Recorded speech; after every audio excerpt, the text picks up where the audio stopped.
Hi, welcome to Biologics once again and CSIR series 2020। तो कैसी चल रही है आप लोगों की CSIR की प्रिपरेशन, जो कि एग्ज़ाम होने वाला है नवंबर 2020 में, है ना।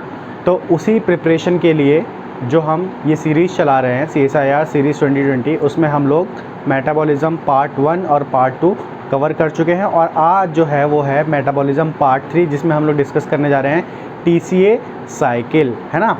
और इससे पहले बहुत सारी वीडियोस आ चुकी हैं सीरीज़ में, जैसे कि प्रोटीन्स पे, एंजाइम्स पे, और ये तीसरा जो पार्ट चल रहा है वो मेटाबॉलिज्म का। तो वो सारी आप वीडियोस जाके देख लीजिए, है ना। नीचे लिंक दे दूंगा डिस्क्रिप्शन बॉक्स में, वहाँ पे जाके देख सकते हैं, या डायरेक्टली प्लेलिस्ट में CSIR सीरीज़ 2020 वाली प्लेलिस्ट में जाके देख सकते हैं। चलिए स्टार्ट करते हैं आज का लेक्चर, जो कि है TCA साइकिल के ऊपर, ठीक है ना। तो लास्ट लेक्चर में जब हमने पढ़ा था मेटाबॉलिज्म पार्ट 2 में PDH कॉम्प्लेक्स के बारे में, है ना, थोड़ा सा उसके बारे में याद दिला देता हूँ। PDH कॉम्प्लेक्स के बारे में पढ़ा था। क्या पढ़ा था कि यहाँ से रिवाइज करते हैं जल्दी से 1 मिनट के अंदर। ग्लूकोज का ब्रेकडाउन होता है with the help of glycolysis into pyruvate. कहाँ पे? मान लो ये सेल है और ये जो आपको पोर्शन दिख रही है साइटोप्लाज्म है, और ये है आपका माइटोकॉन्ड्रिया, ठीक है। तो ग्लूकोज का ब्रेकडाउन होता है ग्लाइकोलिसिस की हेल्प से इनटू पायरुवेट। कहाँ पे? Cytoplasm of cell. जब साइटोप्लाज्म में पायरुवेट मिल जाता है सेल को, तो ये पायरुवेट चला जाता है आपका माइटोकॉन्ड्रिया में, है ना। माइटोकॉन्ड्रिया में एंटर करते ही PDH कॉम्प्लेक्स की हेल्प से इस पायरुवेट का फर्दर कन्वर्जन हो जाता है एसिटाइल कोएंजाइम A में, है ना। तो पायरुवेट का ऑक्सीडेटिव डीकार्बोक्सिलेशन होता है और ये पायरुवेट कन्वर्ट हो जाता है एसिटाइल कोएंजाइम A में, ठीक है। अब हमें यहाँ से आगे पढ़ना है कि कैसे acetyl coenzyme A TCA cycle में जाता है ना, और यहाँ से TCA साइकिल से कार्बन डाइऑक्साइड रिलीज़ होता है, डीकार्बोक्सिलेशन होता है, और यहाँ से कितनी ATP, कितने NADH, कितने FADH2, कौन कौन से स्टेप्स पे मिलते हैं और कौन कौन से स्टेप्स इम्पॉर्टेंट हैं आपके CSIR एग्ज़ाम के लिए। तो वो सारी चीज़ें आज डिस्कस करेंगे डिटेल में। ध्यान से देखिए और अच्छे से समझने की कोशिश करिए, ठीक है। और अगर आपने मेटाबॉलिज्म पार्ट 1 और पार्ट 2 नहीं देखा है, तो I will request you to go and watch those parts, then come again and watch this video, then it will be very helpful for you, ठीक है। स्टार्ट करते हैं। तो स्टार्ट कहाँ से करेंगे हम? एसिटाइल कोएंजाइम A से, ठीक है, जो कि ऑलरेडी हमने बना लिया था PDH कॉम्प्लेक्स की हेल्प से लास्ट लेक्चर में, है ना। तो हमारे पास लास्ट लेक्चर में एसिटाइल कोएंजाइम A आ गया था, वहीं पे हमने उस लेक्चर को स्टॉप कर दिया था। तो आज हमारे पास एसिटाइल कोएंजाइम है और हम इसको एंटर करवा सकते हैं किसमें? अपने TCA साइकिल में। तो ये जो आपको बड़ा बड़ा दिख रहा है बोर्ड पे, ये पूरा TCA साइकिल है ना। शुरू में जब हम इस साइकिल को देखते हैं ना, तो एक घबराहट सी होने लगती है। इतने सारे मॉलिक्यूल्स, इतने सारे एंजाइम्स, है ना, इतने सारे मॉलिक्यूल्स रिलीज़ हो रहे हैं, ठीक है, इतने सारे एंजाइम्स यूज़ हो रहे हैं। तो देख के बड़ी मतलब बेचैनी से होती है कि कैसे इसको मेमोराइज़ करेंगे और कैसे इसको लर्न करेंगे, कि कहाँ से किस टाइप के क्वेश्चन एग्जाम में पूछे जाएंगे। तो बहुत सारे डाउट्स रहते हैं, लेकिन मैं आपको इतने आसान तरीके से इसको आज समझाऊंगा, है ना, और आपको याद करवा दूंगा, ठीक है। याद करवा दूंगा ताकि आपको समझ में आ जाए किस टाइप से क्वेश्चन पूछे जाते हैं और कैसे इसको मेमोराइज़ करना है, कैसे इसको याद रखना है, ठीक है। बस आप ध्यान से इसको समझने की कोशिश करना, है ना। और चलो फिर स्टार्ट करते हैं TCA साइकिल। तो एसिटाइल कोएंजाइम A हमारा बन चुका था, है ना। ये कहाँ से आया था? आपको पता है अच्छे से, ये आया था हमारा पायरुवेट से, है ना। पायरुवेट से कन्वर्ट हुआ एसिटाइल कोएंजाइम में with the help of PDH complex. अब ये एसिटाइल कोएंजाइम में एंटर करेगा हमारे TCA साइकिल में। तो क्या होता है, आप यहाँ पे देखिए ध्यान से, ये है एसिटाइल कोएंजाइम A का स्ट्रक्चर, ठीक है। यहाँ पे मैंने आपका जो स्ट्रक्चर है उसमें 2 कलर यूज़ किए हैं, एक किया है रेड और एक किया है ब्लैक, और इसका बहुत इंपॉर्टेंट रीज़न है, वो अभी आपको आगे समझ में आ जाएगा, ठीक है।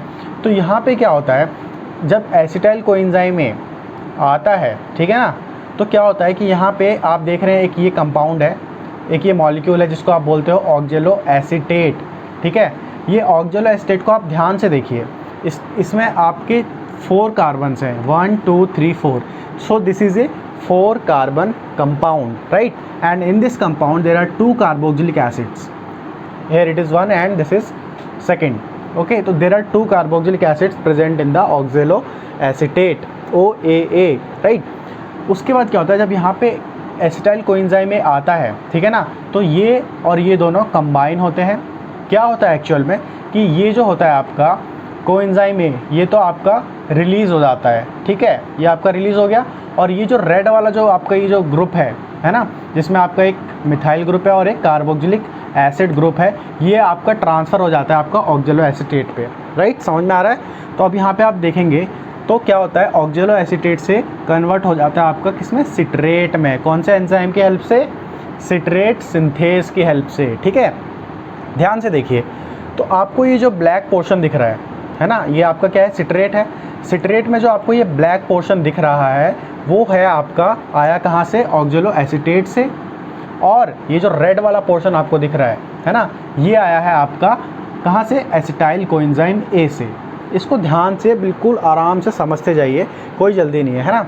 तो यहाँ पे आप देखिए सिट्रेट आपका बन चुका है ना, सिट्रेट आपका बन चुका है। अब देखिए कि सिट्रेट में आपके कितने कार्बन है ना, 1 2 3 4 5 6, समझ में आ रहा है ना। देखो ये था 4 कार्बन कंपाउंड ऑक्जेलो एसीटेट, 2 कार्बन यहाँ से आ गए, तो उसमें टोटल हो गए 6 कार्बन कंपाउंड। इन सब चीज़ों को भी आपको याद रखना है। कभी कभी बहुत आसान क्वेश्चन पूछ लिया जाता है एग्जाम में कि which is the 6 carbon compound present in the TCA cycle. हम लोग सारी हाई-फाई चीज़ें पढ़ के चले जाते हैं, लेकिन बेसिक चीज़ें हम सोचते ही नहीं कि ये चीज़ें भी पूछी जा सकती है एग्ज़ाम में, है ना। तो मैं वही चीज़ें आपको बताऊंगा कि कौन कौन सी चीज़ें एग्ज़ाम में पूछी जाती हैं, है ना। तो ध्यान से आप उस चीज़ों को आप क्या करिए, मैंने आपको बताया था मेटाबॉलिज्म पार्ट 1 जब शुरू कर रहा था कि जब हम मेटाबॉलिज्म पढ़ेंगे तो बहुत सारी चीज़ें ऐसी होती है जो मैं बोर्ड पर नहीं लिख सकता, क्योंकि इसमें डायग्राम्स इतने बड़े बड़े होते हैं, उसी में पूरा एरिया कवर हो जाता है। तो जितनी भी चीज़ें मैं आपको बताऊँगा इंपॉर्टेंट, वो मैं वर्बली जो भी चीज़ें बोलूँ वो सारी चीज़ें आप नोट्स में अपने इंक्लूड करते जाइए, है ना। तो इस चीज़ को आपको याद रखना है। तो जो मैं आपको बता रहा हूँ आपको इंपॉर्टेंट, वो आप नोट करते जाइए, ठीक है। तो ये है आपका सिट्रेट और ये है आपका 6 कार्बन कंपाउंड प्रोडक्ट, ठीक है। अभी हम इससे आगे जाएंगे, ठीक है।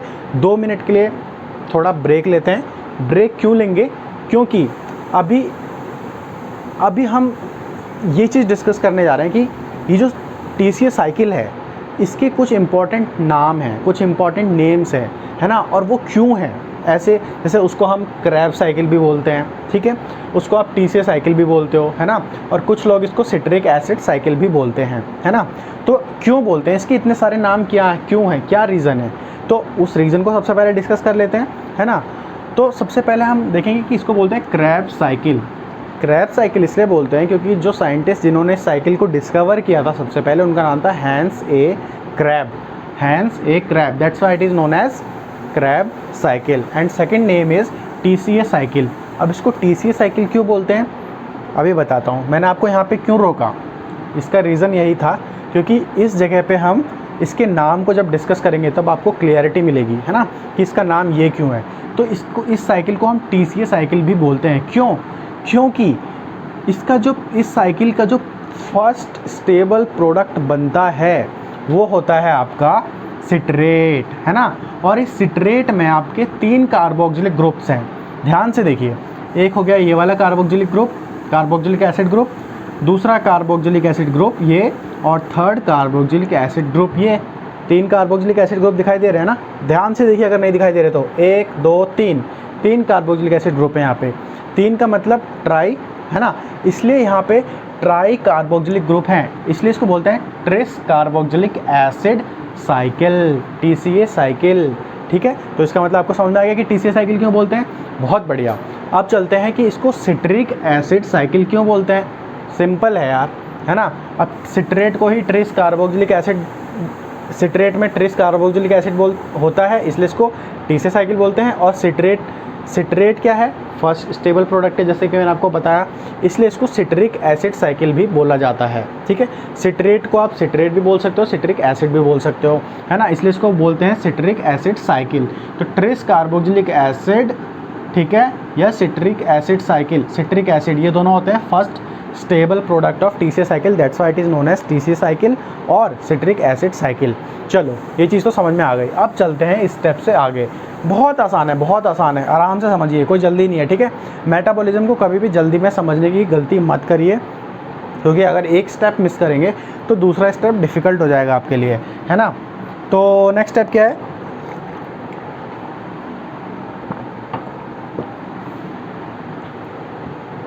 नेक्स्ट स्टेप में क्या है, यहाँ पे देखिए आप, एक बार आपका क्या बन गया, सिट्रेट बन गया, ठीक है ना। तो सिट्रेट से बनता है आपका सिस एकोनिटेट, ठीक है, ध्यान से देखिए।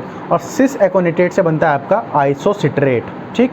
तो सिट्रेट टू आइसोसिट्रेट ये पूरा आपका एक ही स्टेप है, ठीक है ना। कहीं कहीं पे आपको बुक्स में ये पूरा एक ही स्टेप मिलेगा, मतलब ये वाला मॉलिक्यूल आपको नहीं लिखा हुआ मिलेगा, सिर्फ सिट्रेट टू आइसोसिट्रेट मिलेगा, ठीक है ना। बट एग्जाम्स में कभी कभी क्वेश्चन पूछ लिया जाता है कि what is the intermediate between citrate and isocitrate, so that is cis aconitate. क्योंकि आप यहाँ पे देखिए, यहाँ पे एक ही एंजाइम यहाँ पे भी है एकोनिटेज, और एकोनिटेज यहाँ पे भी है ना। तो ये एक ही स्टेप है, ठीक है, सिट्रेट टू आइसोसिट्रेट, बट इसको हमने ब्रेक करके दिखाया है। तो यहाँ पे जो एंजाइम है वो है एकोनिटेज। तो दूसरा स्टेप क्या है आपका, reversible transformation of citrate and isocitrate. पहला क्या था, condensation of acetyl coenzyme A. यहाँ पे क्या हो रहा था, एसिटाइल कोएंजाइम ए का कंडेंसेशन हो रहा था, है ना, इसलिए ये स्टेप पे क्या हो रहा था, कंडेंसेशन हो रहा था, ठीक है। दूसरे स्टेप पे क्या हो रहा है, रिवर्सिबल ट्रांसफॉर्मेशन। और ये स्टेप देख रहे हो आप, इरिवर्सिबल था। ये वाला आप देखो, ये देखो यहाँ पे मैंने स्टेप्स के नाम भी लिखे हुए हैं। ये है condensation number 1 step. Number 2 step है आपका 2A, इसको मैंने 2 पार्ट में डिवाइड कर दिया है, 2A 2B। तो 2A मतलब स्टेप A ऑफ सेकेंड, वहाँ पे आपका हो रहा है डिहाइड्रेशन। यहाँ पे वाटर मॉलिक्यूल निकल रहा है और सिट्रेट से बन रहा है आपका सिस एकोनिटेट, ठीक है। और नेक्स्ट स्टेप पे क्या हो रहा है आपका, हाइड्रेशन हो रहा है, ठीक है। तो उससे बन जा रहा है आपका आइसोसिट्रेट। तो यहाँ पे इस स्टेप पे क्या होता है, हाइड्रेशन डिहाइड्रेशन चलता रहता है ना, इसलिए ये एक दूसरे में इंटर कन्वर्ट होते रहते हैं, इसलिए ये रिवर्सिबल होते हैं, ठीक है ना। सिट्रेट टू आइसोसिट्रेट, आइसोसिट्रेट से सिट्रेट, तो ये रिवर्सिबल स्टेप होता है, इस चीज़ को आप याद रखेंगे, है ना। उसके बाद चलते हैं आगे, यहाँ पे आपका आइसोसिट्रेट बन गया, ठीक है। तो अब थर्ड स्टेप क्या है, वो है आपका ऑक्सीडेटिव डीकार्बोक्सिलेशन। और ये स्टेप इम्पॉर्टेंट है, क्यों, क्योंकि this is the first step where carbon dioxide is released. यहाँ पे देखो, ये फर्स्ट स्टेप है जहाँ पे कार्बन डाइऑक्साइड रिलीज़ हो रहा है, इसलिए इसको बोलते हैं ऑक्सीडेटिव डीकार्बोक्सिलेशन। ऑक्सीडेटिव डीकार्बोक्सिलेशन क्यों बोलते हैं, क्योंकि यहाँ पे ऑक्सीडेशन हो रहा है किसका, आइसोसिट्रेट का, है ना। आइसोसिट्रेट का ऑक्सीडेशन हो रहा है अल्फ़ा कीटोग्लूटरेट में। ये है आपका आइसोसिट्रेट और ये है आपका अल्फ़ा कीटोग्लूटरेट, ठीक है ना। और एंजाइम कौन सा है, आइसोसिट्रेट डिहाइड्रोजिनेज, ठीक है।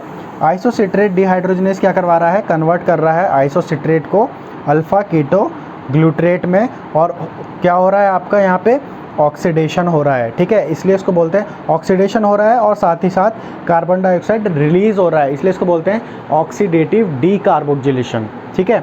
तो आप इस स्टेप को ध्यान रखेंगे, ठीक है ना। और इस स्टेप पे एक NADH भी रिलीज़ होती है, ठीक है, एक NADH स्टेप पे रिलीज़ होता है। तो ये भी याद रखेंगे कि this is the first step, this is the very first step जहाँ पे कार्बन डाइऑक्साइड रिलीज़ होता है और जहाँ पे फर्स्ट NADH मॉलिक्यूल रिलीज़ होता है TCA साइकिल में। चलो यहाँ तक तो हमको समझ में आ गया है, कहाँ तक, अल्फ़ा कीटोग्लूटरेट तक। अब नेक्स्ट स्टेप क्या है, नेक्स्ट स्टेप भी है थर्ड, यही वाला ऑक्सीडेटिव डीकार्बोक्सिलेशन। यहाँ पे भी ऑक्सीडेटिव डीकार्बोक्सिलेशन होता है, इसलिए मैंने इसको भी थर्ड स्टेप में ही काउंट किया है, ठीक है। तो यहाँ पे क्या हो रहा है, अल्फ़ा कीटोग्लूटरेट का कन्वर्जन हो रहा है आपका सक्सिनाइल कोएंजाइम ए में, ठीक है, सक्सिनाइल कोएंजाइम ए में, ओके। और यहाँ पे अल्फ़ा कीटोग्लूटरेट का हो रहा है आपका ऑक्सीडेशन। तो मतलब कि जो थर्ड स्टेप है वो आपका यहाँ से आइसोसिट्रेट से लेकर सक्सिनाइल कोएंजाइम तक दोनों स्टेप पे आपका क्या हो रहा है, ऑक्सीडेशन हो रहा है। दोनों स्टेप पे आपका CO2 रिलीज़ हो रहा है, एक CO2 यहाँ पे रिलीज़ हो रहा है और एक CO2 यहाँ पे रिलीज़ हो रहा है, और दोनों स्टेप पे आपका ऑक्सीडेशन हो रहा है, इसलिए दोनों स्टेप को बोलते हैं ऑक्सीडेटिव डीकार्बोक्सिलेशन, ठीक है। लेकिन दोनों स्टेप के एंजाइम्स अलग अलग हैं। यहाँ पे आइसोसिट्रेट को अल्फ़ा कीटोग्लूटरेट में कन्वर्ट कौन कर रहा था, आइसोसिट्रेट डिहाइड्रोजिनेज। और अल्फ़ा कीटोग्लूटरेट को सक्सिनाइल कोएंजाइम में कन्वर्ट कौन कर रहा है, अल्फ़ा कीटोग्लूटरेट डिहाइड्रोजिनेज। तो एंजाइम्स को याद रखने का बहुत ही सिंपल तरीका है, देखो आइसोसिट्रेट जब कन्वर्ट हो रहा है अल्फ़ा कीटोग्लूटरेट में, तो इसका इनिशियल याद रखो आइसोसिट्रेट, है ना, और दूसरा क्या है, डिहाइड्रोजनेस, राइट।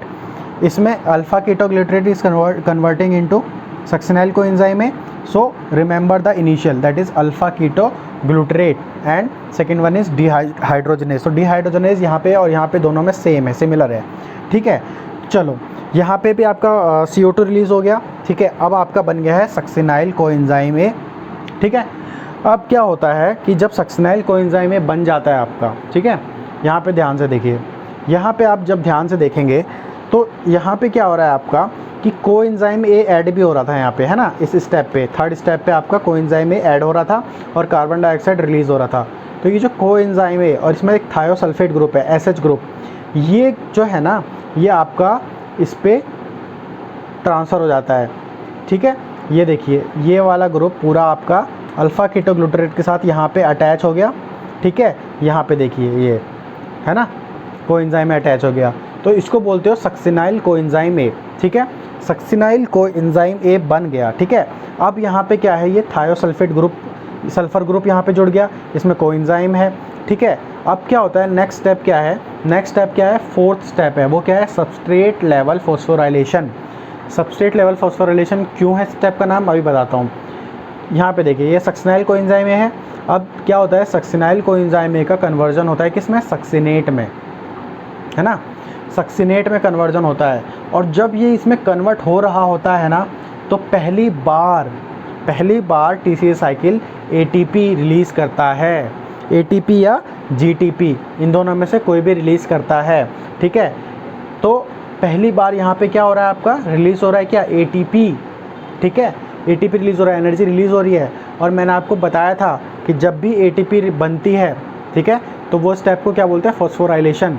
और यहाँ पे सबस्ट्रेट लेवल फॉस्फोराइलेशन हो रहा है, इसका मतलब कि अब मैंने आपको इससे पहले वाले लेक्चर में substrate level phosphorylation metabolism part 1 में और सबस्ट्रेट लेवल फॉस्फोराइलेशन और फोटो फॉस्फोराइलेशन में डिफरेंस बताया था, ठीक है ना, क्या डिफरेंस होता है। तो वहाँ पे आप देख लेना कि दोनों में डिफरेंस क्या होता है, तो आपको समझ में आ जाएगा। तो यहाँ पे फॉस्फोराइलेशन हो रहा है, मतलब फॉर्मेशन ऑफ ATP हो रहा है। सबस्ट्रेट लेवल क्यों बोलते हैं, वो आप उसमें जाके पढ़ लीजिए, आपको समझ में आ जाएगा।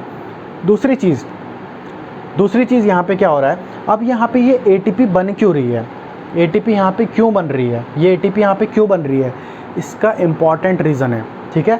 और ये भी एक कंसेप्ट है, इसको याद रखना, हो सकता है एग्ज़ाम में पूछ लिया जाए, किसी न किसी एग्ज़ाम में पूछ लिया जाए। यहाँ पे ATP इसलिए बनती है, देखो आप यहाँ पे ध्यान से, यहाँ पे कौन सा ग्रुप है, सल्फ़र ग्रुप है और कोएंजाइम ए है, ठीक है।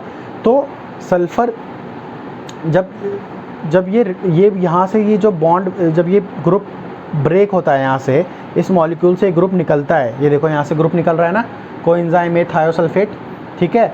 तो क्या होता है कि जब ये ग्रुप जब इससे टूटता है, तो इनके बीच में, इसके और इसके बीच में जो बॉन्ड होता है ना, उस बॉन्ड की काफ़ी एनर्जी हाई होती है, ठीक है ना। तो जब वो बॉन्ड टूटता है तो बहुत सारी एनर्जी रिलीज़ होती है और वही एनर्जी यूज़ होती है आपके ATP फॉर्मेशन में।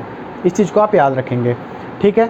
तो इस स्टेप के बाद बन गया आपका सक्सिनेट, ठीक है ना, सक्सिनेट आपका बन चुका है, ठीक है। तो अब आप यहाँ पे ध्यान से देखिए कि जब सक्सिनेट बन जाता है, फिर आपका सक्सिनेट से कन्वर्जन होता है आपका किसमें, फ्यूमिरेट में, ठीक है। फ्यूमिरेट में कन्वर्जन हो रहा है आपका, और फ्यूमिरेट में कन्वर्जन हो रहा है, और सक्सिनेट से फ्यूमिरेट में जब कन्वर्जन हो रहा है तो एंजाइम कौन सा है, सक्सिनेट डिहाइड्रोजनेज। आपको एंजाइम यूँ चुटकी बजाते ही याद हो जाएंगे सारे के सारे, बस आपको ये याद रखना है कि किसके बाद क्या आता है। सक्सिनेट अगर कन्वर्ट हो रहा है फ्यूमिरेट में तो सक्सिनेट डिहाइड्रोजनेज, ठीक है। अब तो यहाँ पे क्या हो रहा है, ये जो फिफ्थ स्टेप है, ये कौन सा स्टेप है, डिहाइड्रोजनेशन, ठीक है, फिफ्थ स्टेप है डिहाइड्रोजनेशन। अब आपका बन चुका है फ्यूमिरेट, ठीक है, फ्यूमिरेट यहाँ पे बन चुका है। और जब सक्सिनेट से फ्यूमिरेट कन्वर्ट हो रहा था, तब यहाँ पे एक मॉलिक्यूल आपका FADH2 का भी रिलीज़ हुआ था, ठीक है। तो अब आप यहाँ पे देखो आपको कौन कौन से मॉलिक्यूल रिलीज़ हो चुके हैं, एक बार ध्यान से देख लीजिए। एक NADH आपका यहाँ से रिलीज़ हुआ था जब पहली बार ऑक्सीडेटिव डीकार्बोक्सिलेशन हुआ था, ठीक है। तो इस स्टेप पे एक तो CO2 निकला था और एक NADH निकला था। सेम चीज़ें यहाँ पे हुई थी, एक CO2 निकला था और एक NADH निकला था। तो 2 NADH आपको अभी तक मिल चुके हैं और एक FADH2 आपको यहाँ से मिल गया, ठीक है। तो इनको आप ध्यान में रखना, ठीक है। अभी इनके बारे में हम एक बहुत इंपॉर्टेंट चीज़ डिस्कस करेंगे आगे, ठीक है ना। अब चलते हैं आगे। यहाँ पे फ्यूमिरेट आपका बन चुका है, ठीक है। तो फ्यूमरेट अब कन्वर्ट होता है आपका मैलेट में, ठीक है, with the help of fumarase enzyme, ठीक है। और यहाँ पे होता है आपका हाइड्रेशन, एक H2O मॉलिक्यूल ऐड होता है, इसलिए this is the hydration step number 6। चलो ठीक है, अब आपका मैलेट बन गया, ठीक है ना। अब मैलेट से वापस आपका कन्वर्ट हो जाता है क्या, ऑक्जेलो एसीटेट OAA, और जो एंजाइम होता है वो होता है आपका मैलेट डिहाइड्रोजिनेज, और ये स्टेप को बोलते हो आप डिहाइड्रोजिनेशन। तो ऑक्जेलो एसीटेट बन गया, ठीक है। अब ये दोबारा रेडी है एसिटाइल कोएंजाइम A से ये वाला ग्रुप एक्सेप्ट करने के लिए, और फिर वही साइकिल आपकी चलने लगेगी। तो ये तो हो गया साइकिल के बारे में, ठीक है। अब हम डिस्कस करेंगे कि इसमें से क्या क्या चीज़ें पूछी जाती है एग्ज़ाम में।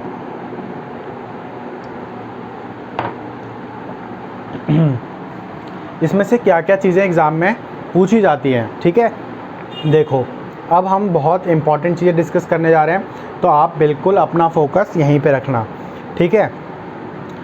देखो, सबसे पहले एक इम्पॉर्टेंट चीज़ आपको बताने जा रहा हूँ, है ना, उसको आप ध्यान से समझेंगे।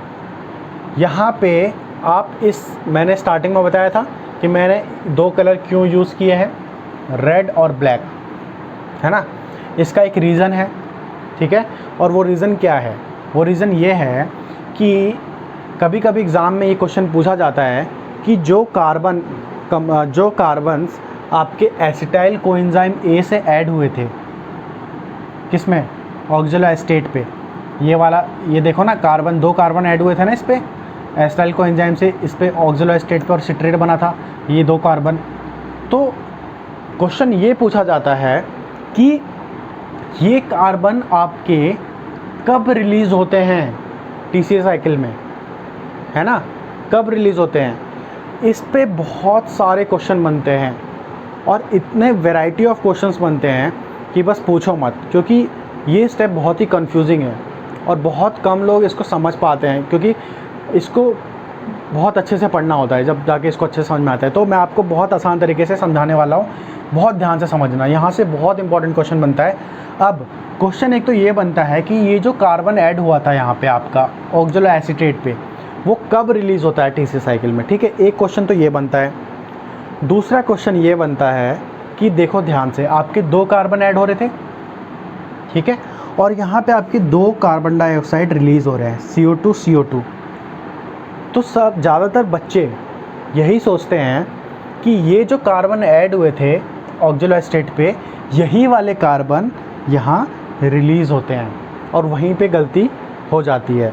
और एग्ज़ाम में भी क्वेश्चन यही पूछा जाता है कि बोल देंगे आपको कि which one of the following statement is correct और इनकरेक्ट। बहुत सारे क्वेश्चन आते हैं इस टाइप के, है ना। और ऑप्शन में क्या होगा कि ये जो कार्बन डाइऑक्साइड रिलीज़ हुआ है स्टेप 3 पे ऑक्सीडेटिव डीकार्बोक्सिलेशन में, क्या वो वही कार्बन है जो एसिटाइल कोएंजाइम A में ऐड हुए थे, ठीक है, समझ रहे हो, या वो कार्बन नहीं है। तो इस टाइप के क्वेश्चन आपसे पूछे जाते हैं। तो मैं अब आपको बताऊंगा कि ये कब रिलीज़ होता है आपका, ठीक है। अब आप यहाँ पे ध्यान से समझिए, मैं आपको वो चीज़ बताने जा रहा हूँ, ठीक है। देखो, ये 2 कार्बन आपके ऐड हुए ऑक्जेलो एसीटेट पे, ठीक है, यहाँ पे आपको रेड दिख रहा है। अभी यहाँ पे चलते जाइए साथ साथ, ठीक है, यहाँ पे रेड आपको दिख रहा है, इसको बिल्कुल फॉलो करना है आपको। यहाँ सेम है, ठीक है ना, C C C C C C C C C C और C C, 6 carbon compound 6 carbon compound, है ना। नहीं, ये 6 कार्बन कंपाउंड, हाँ 6 कार्बन कंपाउंड है, ठीक है, 1 2 3 4 5 6, ठीक है, यहाँ तक तो ठीक है। अब देखो, यहाँ पे एक CO2 रिलीज़ हो रहा है आपका, है ना, CO2 रिलीज़ हो रहा है, लेकिन ये CO2, ये कार्बन कौन सा रिलीज़ हो रहा है, ये देखो, ये 2 रेड यहाँ पे भी थे और ये 2 रेड यहाँ पे भी हैं, मतलब ये जो CO2 है वो इनमें से तो रिलीज़ नहीं हुआ है, समझ रहे हो। ये रिलीज़ हुआ है आपका ये वाला कार्बन डाइऑक्साइड, यहाँ से आपका कार्बन डाइऑक्साइड रिलीज़ हुआ है, तो फर्स्ट CO2 आपका यहाँ से रिलीज़ होता है, ठीक है। अब जब CO2 निकल गया तो आपके पास यहाँ पे देखो 5 कार्बन बचे, 1 2 3 4 5 कार्बन बचे, है ना। तो अल्फ़ा कीटो ग्लूटरेट आपका 5 कार्बन कंपाउंड है। एक क्वेश्चन और बन गया आपका, नोट कर लो, alpha ketoglutarate is 5 carbon compound.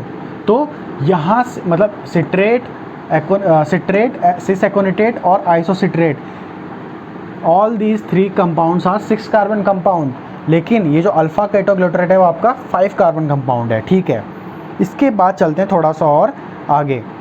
ठीक है, आगे आए तो क्या हुआ, अब यहाँ पे आपके 5 कार्बन कंपाउंड है। ठीक है, यहाँ पे भी देखो 2 रेड दिख रहे हैं, और इसके बाद वाला जो स्टेप है यहाँ पे भी 2 रेड दिख रहे हैं। तो इसका मतलब ये जो CO2 रिलीज़ हुआ है ये कहाँ से हुआ है? अब ये जो CO2 रिलीज़ हुआ है वो इससे अगला वाला रिलीज़ हुआ है, ये वाला रिलीज़ हुआ है। ठीक है, ये वाला, नीचे वाले रिलीज़ हो रहे हैं, ये वाला। ठीक है, नीचे वाला रिलीज़ हो गया, ये अभी भी है। ठीक है, अब 2 स्टेप पे ही तो CO2 रिलीज़ हो रहे थे, यहाँ पे और यहाँ पे, इसके बाद तो रिलीज़ हो ही नहीं रहा है। तो इससे ये चीज़ पता चलती है कि जब पहला राउंड चलता है TCA साइकिल का, ठीक है, जब पहला राउंड चलता है TCA साइकिल का, तो पहले राउंड में ये जो कार्बन ऐड हुए थे ये रिलीज़ होते ही नहीं। तो क्वेश्चन, अब तीसरा जो क्वेश्चन ये बन रहा है, ये बन सकता है कि in which round the carbons of acetyl coenzyme added into the TCA cycle is released. First round of TCA cycle में, second round of TCA cycle में, या third round of TCA cycle में। तो इससे यहाँ से ये तो क्लियर हो गया कि पहले राउंड में ये कार्बन दोनों रिलीज़ नहीं होते। इसको आप दिमाग में छाप लो, प्रिंट कर लो।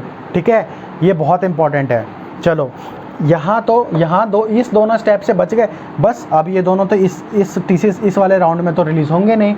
चलो, अब मैं क्या करता हूँ, अब मैं इसके आगे रेड नहीं लगा रखा मैंने। क्यों? क्योंकि हमें यहाँ तक बचा के रखना था, हमें यहाँ तक समझना था कि यहाँ तक रिलीज़ हो रहा है कि नहीं। अब हमें पता चल गया कि ऊपर से नहीं, नीचे से रिलीज़ होते जाते हैं। तो अब देखो ध्यान से, ये सी इसको मैं स्टार मार्क कर दूंगा नेक्स्ट वाले कंपाउंड में। ये जब सक्सिनाइल कोएंजाइम से कन्वर्ट हुआ सक्सिनेट में, तो ये दोनों अभी भी यहाँ पे हैं। मतलब ये वाला CH2 आपका ये वाला है, और ये जो है वो आपका ये वाला है। समझ में आ रहा है? नेक्स्ट स्टेप पे आ जाओ फटाफट। ये CH2 आपका ये है, और COO ये है। ठीक है, समझ में आ रहा है? फॉलो करते रहो ध्यान से। इसके बाद आ जाओ नेक्स्ट स्टेप पे। ये COO ऊपर वाला देखो, ये रहा। ठीक है, और ये CH ये वाला। समझ में आ रहा है? बहुत अच्छा, बहुत अच्छा। इसके बाद नेक्स्ट फॉलो करो। ये वाला COO ये रहा, और ये वाला यहाँ पे है। ठीक है, तो अब देखो आप ध्यान से कि एक राउंड आपका कंप्लीट हो गया है। ठीक है, and this oxaloacetate is now ready to accept the second acetyl coenzyme. समझ में आ रहा है? जैसे ये सेकंड एसिटाइल कोएंजाइम एक्सेप्ट करेगा तो क्या होगा, सेकंड राउंड स्टार्ट हो जाएगा, है ना। अब मान लो एक राउंड आप समझ चुके हो, मैं यहाँ पे थोड़े चेंजेस कर रहा हूँ, कंफ्यूज मत होना। कंफ्यूज हो तो वापस जाके वीडियो में देख लेना। ठीक है, यहाँ पे अब दूसरा राउंड स्टार्ट होने वाला है। एक राउंड कंप्लीट हो चुका है, तो हम इस पर लगा देते हैं। ये था, ये फर्स्ट राउंड का था 1, ये फर्स्ट राउंड का था। ठीक है, और ये जो नया एसिटाइल कोएंजाइम में आया है राउंड 2 में, और इस पर निशान लगा दो 2 नंबर।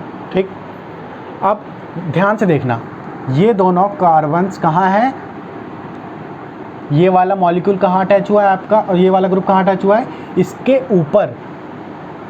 ऊपर। तो ये दोनों कहाँ आ गए, ये वाला कार्बन ये है 1, ठीक है, और ये वाला है आपका ये वाला 1। ठीक है, समझ में आ रहा है? बहुत अच्छे, समझ में आ रहा है? गुड। अब तो ये वाला आपका इस पे आ चुका है। ठीक है, ये आपका सेकंड राउंड में आया है, एंटर किया है सेल को एंजाइम में से ये दोनों कार्बन। ठीक है, और ये दोनों याद रखना फर्स्ट। ठीक है, आगे चलते हैं। तो आगे चलते हैं और देखते हैं। तो ये वाला आपका कार्बन हो गया ये, और ये हो गया आपका ये। ठीक है, समझ में आ रहा है? ये देखो, इस वाले पे तो बहुत ज़्यादा फोकस करना, क्योंकि ये है आपका कार्बोक्सिलिक एसिड ग्रुप। ठीक है, उसके बाद ये देखो दूसरा कार्बोक्सिलिक एसिड ग्रुप ये था, तो आपका एक तो ये वाला हो गया। ठीक है, समझ में आ रहा है? इसके बाद देखो यहाँ पे इसके ये वाला जो है, अब की बार जो रिलीज़ होगा कार्बन डाइऑक्साइड, वो ये वाला रिलीज़ होगा, ये वाला रिलीज़ हो गया। ठीक है, सेकंड टाइम में ये वाला जो कार्बोक्सिलिक एसिड है, ये वाला जो एंटर किया था फर्स्ट राउंड में एसिटाइल कोएंजाइम ए से, अब वो ये वाला कार्बोक्सिलिक एसिड ग्रुप आ जाएगा आपका यहाँ पे, ये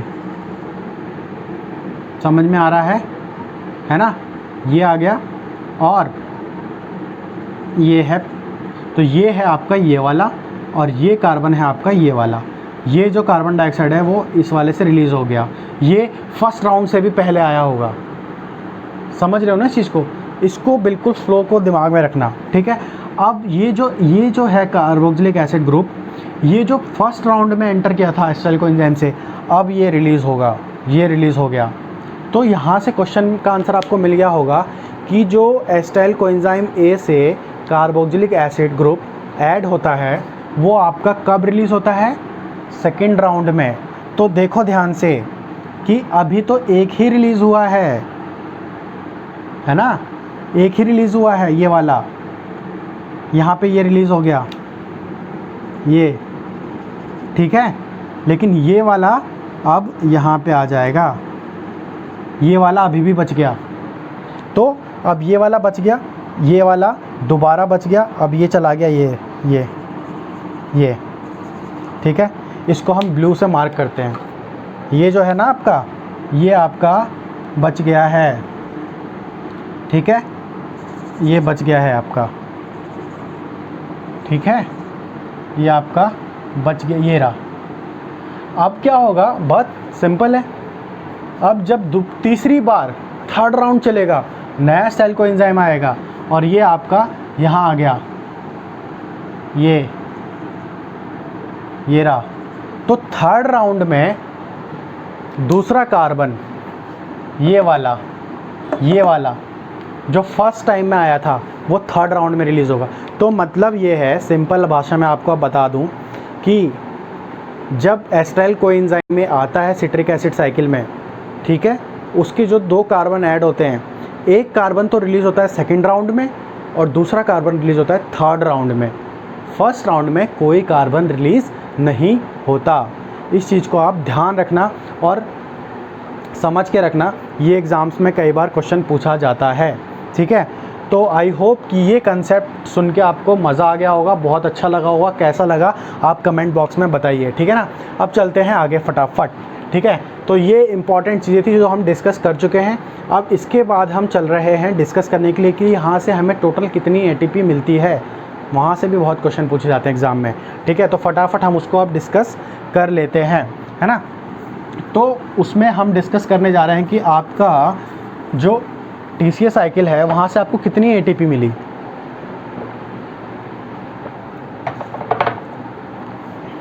देखो क्या है, अब हम क्या डिस्कस कर रहे हैं, total number of ATP molecules generated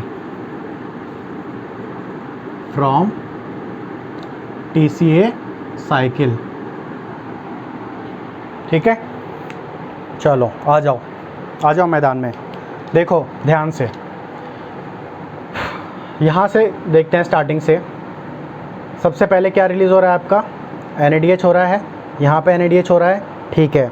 यहाँ पे आपका एक ATP मॉलिक्यूल रिलीज़ हो रहा है, ठीक है, एक ATP मॉलिक्यूल रिलीज़ हो रहा है।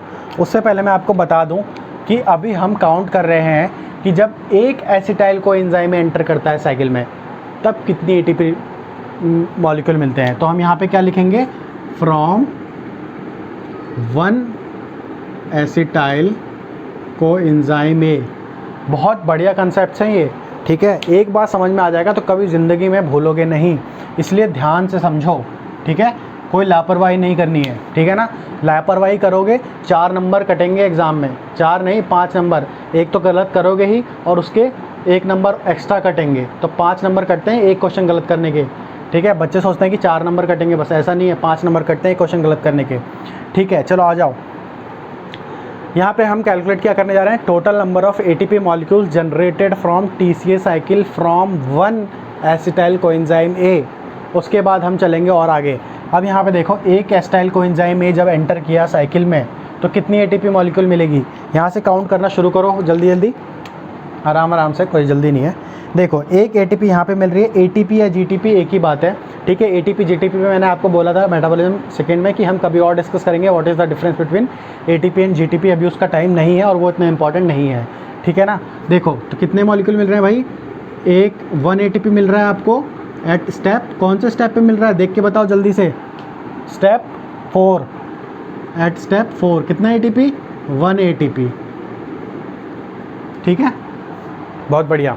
अब देखो यहाँ पे ध्यान से, एक NADH यहाँ से मिल रहा है, एक NADH यहाँ से मिल रहा है और एक NADH यहाँ से मिल रहा है। टोटल कितने NADH मिले, 3 NADH, 3 NADH एट स्टेप, कौन कौन से स्टेप पे, 3, 4 एंड 7, ठीक है। ये हो गया आपका थर्ड स्टेप, ये हो गया आपका फोर्थ स्टेप। यहाँ पे मैंने 3 से लिखा है क्योंकि यहाँ पे दोनों पे सेम प्रोसेस हो रहा है, ठीक है। बट आप इसको फोर्थ या चलो थर्ड ही लिख देते हैं, क्यों कन्फ्यूज़न रखना है। 3rd and 7, step 3rd and 7 पे आपके 3 मॉलिक्यूल ऑफ NADH रिलीज़ हो रहे हैं, 7th स्टेप ये हो गया। तो यहाँ पे देखो 3 NADH, और मेटाबॉलिज्म के पार्ट सेकंड में आपको मैंने बताया था कि जब ऑक्सीजन की प्रेजेंस में रेस्पिरेशन होता है तो NADH भी ATP की तरह ही एक्ट करता है, मतलब NADH कन्वर्ट हो जाता है आपका ATP मॉलिक्यूल में, ठीक है।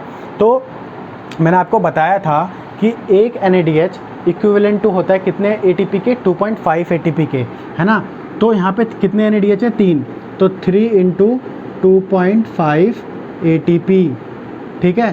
तो यहाँ पे आपको कितने ATP मिल गए, 7.5 ATP आपको यहाँ पे मिल रहे हैं, ठीक है। ध्यान से समझना इस चीज़ को। उसके बाद देखो यहाँ पे एक आपका FADH2 भी मिल रहा है, ठीक है ना। तो एक FADH2 आपका मिल रहा है एट स्टेप, कौन से स्टेप पे मिल रहा है भाई, स्टेप 5 पे, ठीक है। तो ऑक्सीजन की प्रेजेंस में NADH का और FADH2 का ऑक्सीडेशन हो जाता है और वो इक्विवेलेंट हो जाते हैं ATP के, लेकिन एक NADH 2.5 ATP के और एक FADH2 1 FADH2 is equivalent to 1 × 1.5 ATP, ठीक है। एक FADH2 1.5 ATP के बराबर होता है। तो यहाँ पे आपको कितनी ATP मिल गई, 1.5 ATP, ठीक है ना। अब इसको कैलकुलेट कर लो आप। इसको जब कैलकुलेट करेंगे तो टोटल कितनी ATP मिली,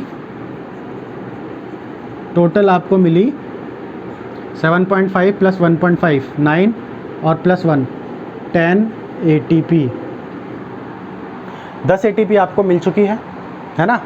चलो बहुत बढ़िया। अब देखो यहाँ पे ध्यान से कि कितने ग्लूकोज से शुरुआत की थी हमने, एक ग्लूकोज से की थी। एक ग्लूकोज से जब शुरुआत करते हैं तो एक ग्लूकोज से शुरुआत करते हैं तो कितने पायरुवेट मिलते हैं, 2 पायरुवेट मिलते हैं ना, समझ रहे हो इस चीज़ को। एक ग्लूकोज से कितने पायरुवेट मिलेंगे, 2 पायरुवेट, राइट। और 2 पायरुवेट से 2 एसिटाइल कोएंजाइम है, 2 मिलेंगे ना भाई, समझ में आ रहा है। तो जब एक ग्लूकोज का ब्रेकडाउन होता है तो 2 एसिटाइल कोएंजाइम में मिलते हैं आपको, ठीक है। और मैंने आपको बताया कि एक एसिटाइल कोएंजाइम से आपको 10 ATP मिलते हैं। तो 2 एसिटाइल कोएंजाइम से कितने मिलेंगे, 2 बार साइकिल चलेगी, मतलब 2 बार एसिटाइल कोएंजाइम में ऐड होगा। तो जब एक बार एसिटाइल कोएंजाइम में जाएगा साइकिल में तो 10 ATP मिलेगी, और जब दूसरा एसिटाइल कोएंजाइम जाएगा तो 10 ATP और मिलेगी। देयरफॉर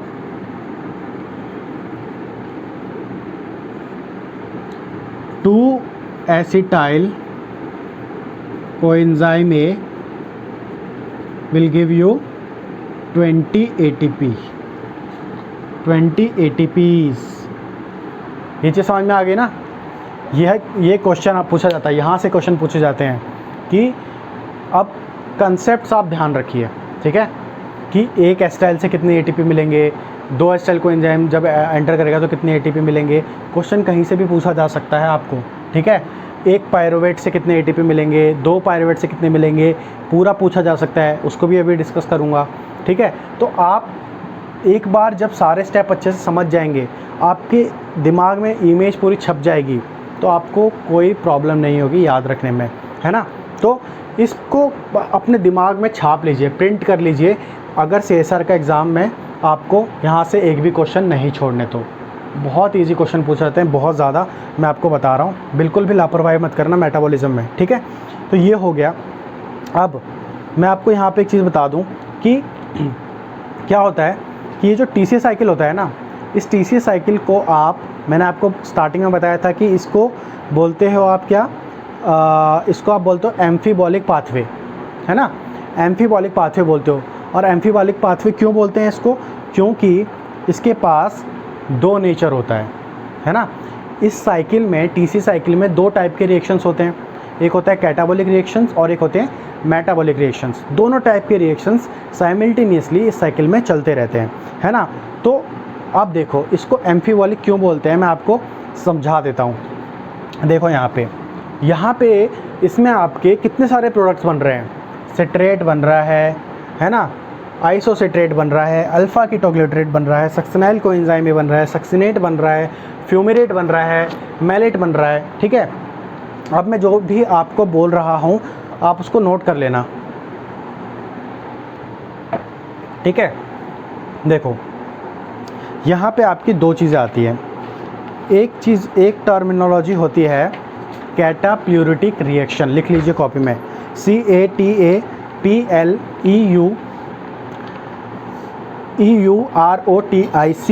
ठीक है ना। अगर आप चाहते हो तो मैं इसको रफ करके यहाँ पे लिख सकता हूँ, ठीक है। यहाँ पे रफ कर देते हैं, मैं यहाँ लिख देता हूँ, आसानी हो जाएगी, है ना।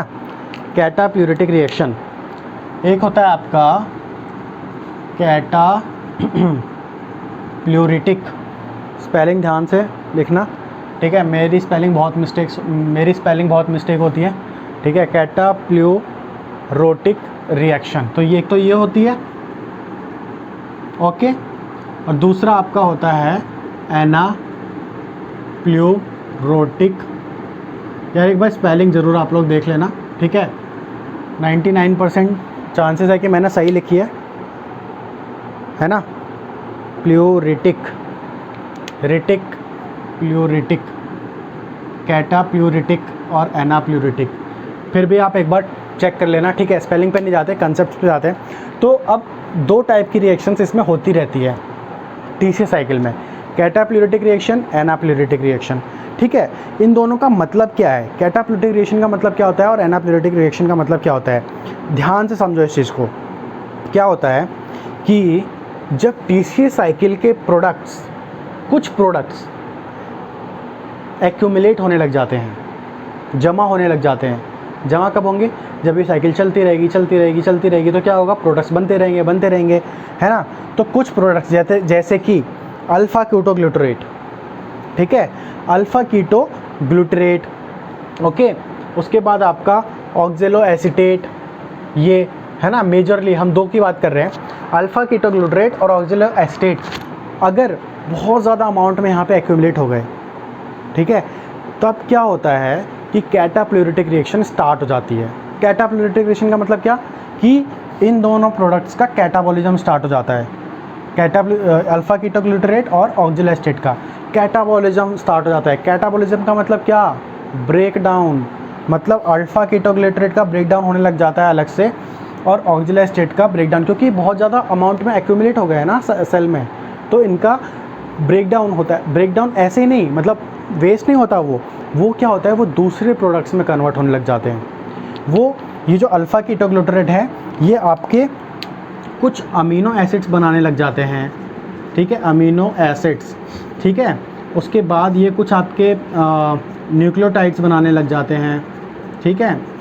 न्यूक्लियोटाइड्स ये मेनली प्यूरिन बनाता है, ठीक है। ये मेनली क्या बनाता है, प्यूरिन बनाता है, ठीक है। और कौन कौन सा अमीनो एसिड बनाता है अल्फ़ा कीटोग्लूटरेट, इसको नोट कर लेना आप। ये बनाता है आपका ग्लूटामेट, ठीक है। सबसे पहले अल्फ़ा कीटोग्लूटरेट से आपका बनता है ग्लूटामेट, और ग्लूटामेट से आपका बनता है आर्जिनिन, प्रोलिन और ग्लूटामिन, ठीक है। अल्फ़ा कीटोग्लूटरेट से बनता है आपका ग्लूटामेट, और ग्लूटामेट से आपका बनता है आर्जिनिन, प्रोलिन और ग्लूटामिन, ठीक है। समझ में आया? ये आपके अमीनो एसिड्स हो गए। और फिर ग्लूटामेट से ही आपका प्यूरिन भी कन्वर्ट हो जाता है, प्यूरिन भी बन जाता है, ठीक है। आप कंफ्यूज मत होना, प्यूरिन क्या है? प्यूरिन है न्यूक्लियोटाइड। प्यूरिन और पायरिमिडिन पढ़े होंगे ना, तो प्यूरिन होता है आपका न्यूक्लियोटाइड। तो यहाँ से आपका न्यूक्लियोटाइड भी बन रहा है अल्फ़ा कीटोग्लूटरेट से, और आपके कुछ अमीनो एसिड्स भी बन रहे हैं। तो मतलब ये किस टाइप की रिएक्शन हो गई? कैटाप्लूरिटिक रिएक्शन। और ये रिएक्शन कब होती है? जब आपके सिट्रिक एसिड साइकिल के प्रोडक्ट्स एक्यूमुलेट होने लग जाते हैं, ठीक है। तो उनका दूसरे प्रोडक्ट्स में कन्वर्जन होना ज़रूरी है ना, ताकि बैलेंस बना रहे, ठीक है। अब दूसरे की बात कर लेते हैं, जो कि एनाप्लूरिटिक रिएक्शन। एनाप्लूरिटिक रिएक्शन क्या होती है भाई? एनाप्लूरिटिक रिएक्शन क्या होती है कि जस्ट इसका अपोजिट, इसका अपोजिट क्या हुआ? जब सिट्रिक एसिड साइकिल के प्रोडक्ट्स कम होने लग जाएं, डिक्रीज़ होने लग जाएं, उसका कॉन्सेंट्रेशन कम होने लग जाए, जैसे कि कुछ प्रोडक्ट, जैसे कि आपका यहाँ पे देखो ध्यान से, मैलेट, ठीक है, ऑक्जेलो एसीटेट, ठीक है। मेनली हम इन दोनों की बात करेंगे। मैलेट और ऑक्जेलो एसीटेट अगर आपकी कम होने लग जाए, ठीक है, तो क्या होगा कि आपकी एनाप्लूरिटिक रिएक्शंस स्टार्ट हो जाएंगी, राइट। एनाप्लूरिटिक रिएक्शन स्टार्ट हो जाएगी, मतलब कुछ ऐसे सबस्ट्रेट आएंगे अलग से जो कि डायरेक्टली आपका ऑक्जेलो एसीटेट बनाने लग जाएंगे, ताकि आपकी टीसी साइकिल ना रुके। अगर ऑक्जेलो एसीटेट और मैलेट कम हो गया आपके सेल में, तो आपकी टीसी साइकिल रुक जाएगी ना। अगर ऑक्जेलो एसीटेट आपका कम हो गया बहुत ज़्यादा, तो ये एसिटाइल कोएंजाइम में से ये चीज़ किस पे ट्रांसफ़र होगी? तो टीसी साइकिल रुक जाएगी ना। तो टीसी साइकिल ना रुके, इसीलिए बहुत सारे ऐसे हेल्पिंग हैंड्स आ जाते हैं, है ना, जो कि ऑक्जेलो एसीटेट में कन्वर्ट हो जाते हैं। समझ में आ रहा है? जैसे कि phosphoenol pyruvate, phosphoenol pyruvate directly convert हो जाता है आपका ऑक्जेलो एसीटेट में, राइट। समझ में आ रहा है? तो फोस्फोइनोल पायरुवेट से आपका कन्वर्जन हो जाता है ऑक्जेलो एसीटेट में, ठीक है। तो ये हो गया। उसके बाद कुछ चीज़ें आपकी मैलेट में कन्वर्ट हो जाती है, कुछ प्रिकर्सर्स होते हैं, जैसे कि पायरुवेट, है ना, पायरुवेट आपका कन्वर्ट हो जाता है मैलेट में डायरेक्ट। पायरुवेट कहाँ से आया था? ध्यान से देखो, यहाँ पे ग्लूकोज से बन रहा था पायरुवेट। तो जब टीसी साइकिल के प्रोडक्ट्स में मैलेट जो स्पेशली अगर कम होने लग जाता है, तो क्या होता है? पायरुवेट से डायरेक्टली मैलेट में कन्वर्जन होने लगता है, ताकि टीसी साइकिल ना रुके, ठीक है। तो ये है आपकी एनाप्लूरिटिक रिएक्शन। तो कैटाप्लूरिटिक रिएक्शन और एनाप्लूरिटिक रिएक्शन को आप ध्यान रखेंगे, है ना। यहाँ से भी कभी कभी क्वेश्चन पूछ ले जाते हैं। एक चीज़ आपको बताना भूल गया था, जब मैं कैटाप्लूरिटिक बता रहा था कि अल्फ़ा कीटोग्लूटरेट तो आपका कन्वर्ट हो जाता है अमीनो एसिड्स में, है ना, जैसे कि ग्लूटामेट, आर्जिनिन, प्रोलिन, ग्लूटामिन और प्यूरिन में। जो ऑक्जेलो एसीटेट होता है, जब ज़्यादा ऑक्जेलो एसीटेट बनने लग जाता है, तो ऑक्जेलो एसीटेट आपका कन्वर्ट होता है एस्पार्टेट में, ठीक है, एस्पाराजीन में और पायरिमिडीन में, ठीक है। तो आप नोट कर लेना। तो ऑक्जेलो एसीटेट से आपका बनता है एस्पार्टेट, एस्पाराजीन और pyrimidine. Pyrimidine is a nucleotide, aspartate and asparagine are amino acids, ठीक है। तो इसको आप नोट कर लेना। तो ये था कि क्यों इसको हम एम्फीबॉलिक पाथवे बोलते हैं, है ना, क्योंकि इसमें एनाप्लूरिटिक और कैटाप्लूरिटिक रिएक्शंस होती रहती हैं, और इसी की वजह से ये साइकिल बैलेंस में रहती है, ठीक है। तो यहाँ तक ये था। अब हम इसके बाद जल्दी से डिस्कस कर लेते हैं कि ग्लूकोज से लेकर टीसी साइकिल तक के ख़त्म होने तक आपको टोटल कितनी एटीपी मिलेगी। वो तो बहुत ज़्यादा इम्पॉर्टेंट है ना, और वो लास्ट पोर्शन होगा इस वीडियो का, ठीक है। उसके बाद एक और पार्ट हम लेके आएंगे, लास्ट पार्ट मेटाबॉलिज्म का 4, जहाँ पे हम डिस्कस करेंगे इलेक्ट्रॉन ट्रांसपोर्ट चेन। चलो उसकी बाद में अब जल्दी से हम पूरा ओवरऑल समरी फटाफट पढ़ लेते हैं। मेटाबॉलिज्म पार्ट 1 से लेकर अभी तक था, ठीक है। चलो चलते हैं। तो समरी में अब हम डिस्कस करेंगे कि ग्लूकोज से लेकर टीसीए साइकिल के ख़त्म होने तक टोटल कितनी एटीपी निकली, है ना, और कहाँ कहाँ पे CO2 रिलीज़ हुए, और ग्लूकोज जो कि 6 कार्बन कंपाउंड था, उससे कौन कौन से प्रोडक्ट बने और वो कितने कितने कार्बन कंपाउंड के थे। और इस चीज़ को समझना बहुत इम्पॉर्टेंट है, क्योंकि यहाँ से कई बार सीधे सीधे क्वेश्चन एग्ज़ाम में आते हैं। तो चलिए यहाँ पे डिस्कस कर लेते हैं। यहाँ पे आप ध्यान से देखो, एक ग्लूकोज, ठीक है, एक ग्लूकोज का जब ग्लाइकोलिसिस होता है तो कितने पायरुवेट बनते हैं, आप ही बताते जाना साथ साथ, मन मन में सोचते जाओ कितने बनते हैं, 2 पायरुवेट, ठीक है। एक पायरुवेट ये हो गया और एक पायरुवेट आपका ये हो गया, मान लो 2 पायरुवेट बन गए, ठीक है। और फिर एक पायरुवेट जब पीडीएच कॉम्प्लेक्स की हेल्प से एसिटाइल कोएंजाइम में कन्वर्ट होता है, ठीक है ना, समझ में आ रहे हो। उसके बाद देखो यहाँ पे 2 पायरुवेट बने थे, इसका मतलब 2 पायरुवेट से बनेगा आपका कितना, 2 एसिटाइल कोएंजाइम में, ठीक है। यहाँ तक समझ में आया। चलो अब मैंने क्यों लिखा है, अब समझ में आ जाएगा। देखो एक 1 ग्लूकोज में कितने कार्बन होते हैं, 6 कार्बन होते हैं, है ना।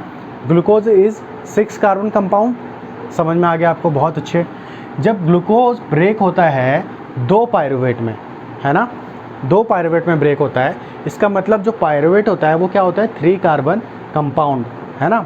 क्योंकि ग्लाइकोलिसिस के पूरे प्रोसेस में कहीं पे भी कार्बन रिलीज़ नहीं होता, कार्बन डाइऑक्साइड रिलीज़ नहीं होता, डीकार्बोक्सिलेशन नहीं होता, इसीलिए एक ग्लूकोज जब 2 पायरुवेट में कन्वर्ट होता है तो पायरुवेट जो होता है आपका 3 कार्बन कंपाउंड होता है, ठीक है। और क्या होता है जब एक पायरुवेट एक एसिटाइल कोएंजाइम में कन्वर्ट होता है with the help of PDH complex, तो एक CO2 रिलीज़ होता है। मैंने आपको बताया था ना, मेटाबॉलिज्म पार्ट 2 जाके आप देख लेना, आपको समझ में आ जाएगा। वहाँ पे होता है आपका ऑक्सीडेटिव डीकार्बोक्सिलेशन, है ना, पीडीएच कॉम्प्लेक्स के थ्रू जब पायरुवेट कन्वर्ट होता है एसिटाइल कोएंजाइम में, तो वहाँ पे डीकार्बोक्सिलेशन होता है। एक पायरुवेट जब एक एसिटाइल कोएंजाइम में कन्वर्ट होता है तो एक कार्बन डाइऑक्साइड रिलीज़ होता है। लेकिन यहाँ पे तो 2 पायरुवेट 2 एसिटाइल कोएंजाइम में कन्वर्ट हो रहे हैं, तो मतलब यहाँ पे भी आपके 2 CO2 रिलीज़ हुए थे। समझ में आया आपको, ठीक है। अब यहाँ पे जब एक एसिटाइल कोएंजाइम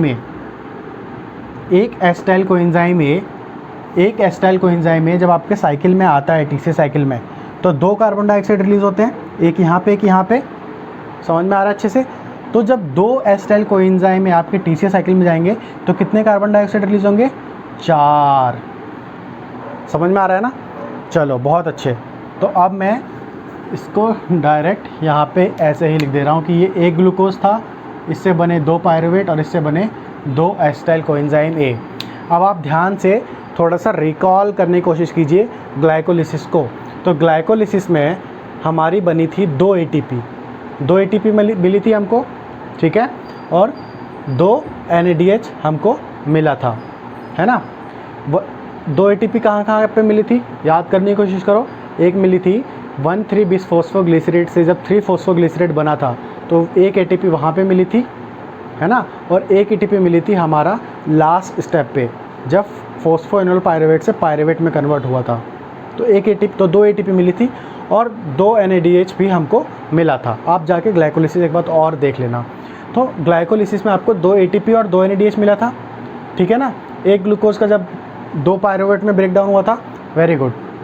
अब जब एक पायरुवेट एक एसिटाइल कोएंजाइम में कन्वर्ट होता है तो एक CO2 रिलीज़ हो जाता है यहीं पे पीडीएच कॉम्प्लेक्स के थ्रू, और एक NADH रिलीज़ होता है। लेकिन यहाँ पे 2 पायरुवेट 2 एसिटाइल कोएंजाइम में कन्वर्ट हो रहे हैं, तो आपके 2 CO2 इस स्टेप पे रिलीज़ होते हैं और 2 NADH यहाँ पे रिलीज़ होते हैं, ठीक है, बहुत अच्छे। अब आ जाइए आगे, 2 एसिटाइल कोएंजाइम में आपके तैयार हो चुके हैं, कहाँ एंटर करने के लिए, TCA साइकिल में। तो अब इसको तो अभी पढ़ा है आपने, तो इसमें तो मुझे ज़्यादा आपके साथ मेहनत करने की ज़रूरत है नहीं। देख लीजिए यहाँ पे, एक एसिटाइल कोएंजाइम से कितने NADH बनते हैं, 1 NADH, 2 NADH और 3 NADH। तो 2 एसिटाइल कोएंजाइम से कितने NADH मिलेंगे, 6 NADH, ठीक है। एक एसिटाइल कोएंजाइम से आपके कितने ATP मिलते हैं, 1 ATP। So you will get how many ATPs from 2 acetyl coenzyme में, 2 ATP, है ना। यहाँ पे एक एसिटाइल कोएंजाइम से कितने FADH मॉलिक्यूल मिल रहे थे आपको, 1। तो यहाँ पे 2 एसिटाइल कोएंजाइम से आपको कितने मॉलिक्यूल मिलेंगे FADH2 के, 2। समझ में आया, वेरी गुड। अब एक एसिटाइल कोएंजाइम से आपके 2 कार्बन डाइऑक्साइड रिलीज़ हो रहे थे, 1 2, तो 2 एसिटाइल कोएंजाइम से कितने रिलीज़ होंगे, 4। ये चीज़ तो क्लियर है, वेरी गुड। अब कैलकुलेट कर लें टोटल कितनी एटीपी हमारे को मिल रही है यहाँ पे। चलिए यहाँ पे ध्यान से देखिए, 2 एटीपी ये रही है ना, तो ऐड करते जाइए टोटल एटीपी, ठीक है, कहाँ से कहाँ तक, फ्रॉम ग्लाइकोलिसिस से लेकर TCA साइकिल तक टोटल कितनी एटीपी मिलेगी भाई, काउंट कर रहे हैं हम। 2 एटीपी यहाँ से 2 एटीपी यहाँ से, ठीक, 2 NADH, आपको बताया था मैंने कि एक NADH is 1 NADH is equivalent to 2.5 ATP, so 2 NADH will be equivalent to 5 ATP, है ना, तो 5 ATP आ गया यहाँ पे, ठीक है। उसके बाद यहाँ पे देखिए 2 NADH यहाँ पे भी है, इसका मतलब 5 ATP यहाँ से भी आएगी।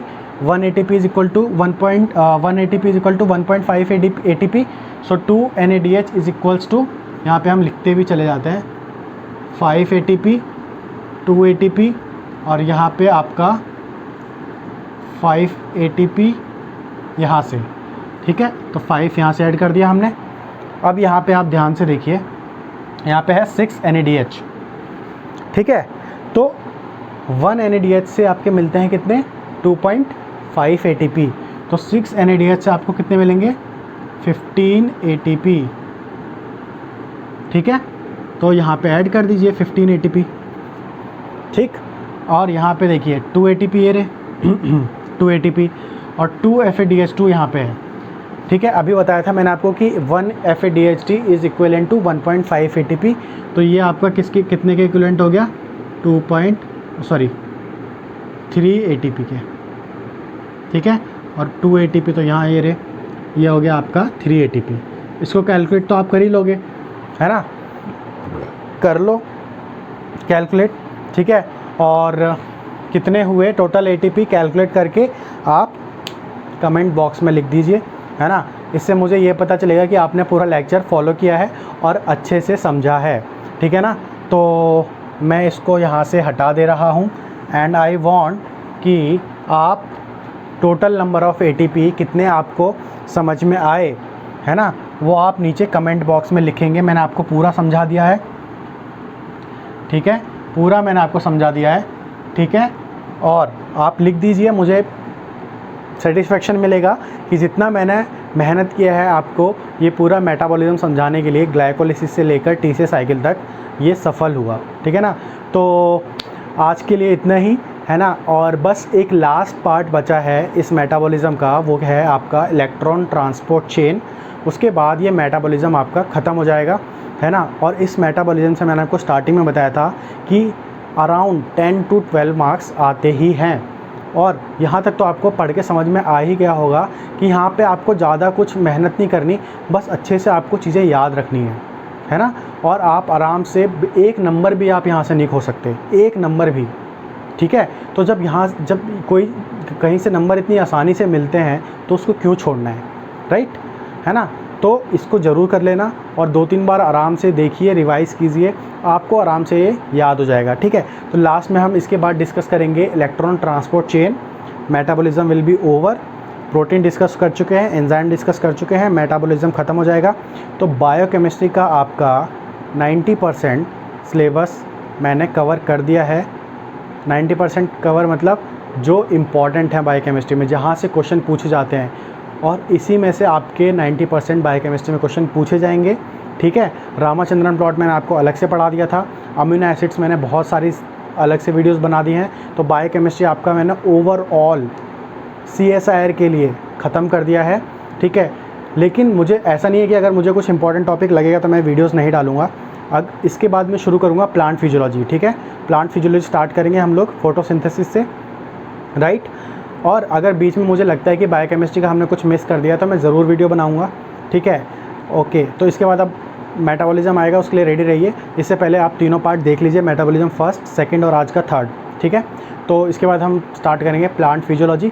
आपको एक चीज़ बता दूं कि प्लांट फिजियोलॉजी हम लोग स्टार्ट करेंगे फोटोसिंथेसिस से, और फोटोसिंथेसिस के मैंने 2 वीडियोस ऑलरेडी बना चुका हूं, ठीक है। प्लेलिस्ट में जाइए, प्लांट फिजियोलॉजी प्लेलिस्ट में, वहाँ पे फोटोसिंथेसिस देख लीजिए, स्टार्टिंग वाले दोनों वीडियोस। मैं उसके आगे ही शुरू करूँगा, है ना, टाइम क्यों वेस्ट करना है। ठीक है, तो फिर ठीक है, अगर अच्छी लगी हो वीडियो तो लाइक कर देना, और चैनल पे नए हो तो सब्सक्राइब कर लो, क्योंकि बहुत सारी वीडियोज़ आने वाली हैं CSIR के लिए, और आपकी प्रिपरेशन आसान हो जाएगी, है ना। चलो मिलते हैं नेक्स्ट वीडियो में, तब तक के लिए थैंक यू सो मच।